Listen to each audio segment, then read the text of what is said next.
Hello, Bible readers. It is Friday, January 29th. We're reading from Proverbs chapters 16, 17, and 18, and then John chapter 19, verses 17 through 42. Kind of a tough couple readings in the Gospel of John as we're reading the crucifixion and burial stories. And as we read those, we'll notice, especially since we've read Matthew, Mark, and Luke now, a lot of this sounds very familiar, right? Lots is shared in common with the synoptics. Of course, what's highlighted here, the way John comes across differently, there's a dignity and self-control of Jesus that the other Gospels do not highlight as much. There is no sun darkening in the Gospel of John. The curtain in the temple is not torn in two here. There are no earthquakes. The tombs are not opened. All that drama that might distract us from the central message is absent from the Gospel of John. It's just solemn and sad. There's no jeering crowds. Jesus does not cry out at the end of his life. He simply dies.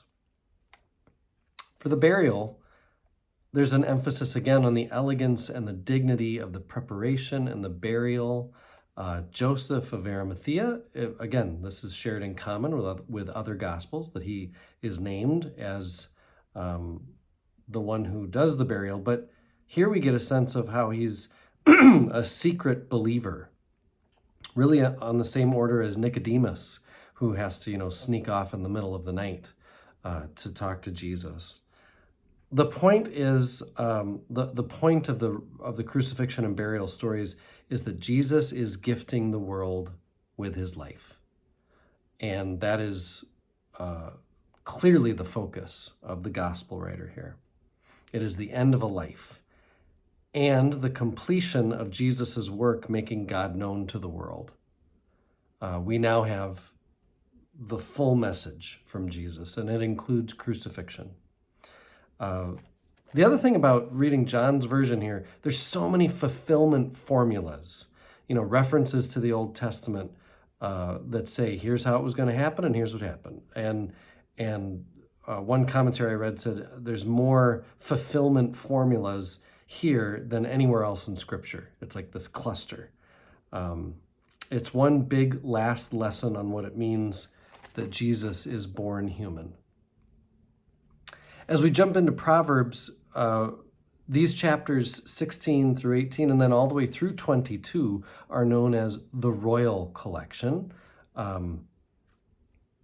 The focus shifts from these previous chapters that kind of talk about the ABCs of wisdom, the nature of the world and our need to fear the Lord and how actions have consequences and the old battles of wicked versus righteous. The shift goes from all that kind of stuff to who is God? Where is our place? Where is our wisdom set in the light of God and who God is?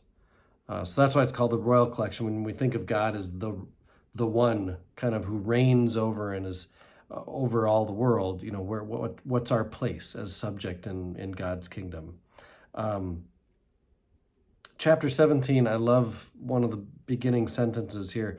Better a dry crust with peace and quiet than a house full of feasting with strife. I've heard some people say that's their favorite proverb. And it's in chapter 17 that we see family as a primary human unit, not the individual. The Hebrew understanding is you are one of a family. And chapter 18, I like this proverb, a fool finds no pleasure in understanding, but delights in airing his own opinions. Yeah, we've seen that. I am one with my God. My God is with us, all of us, at all times and in all places.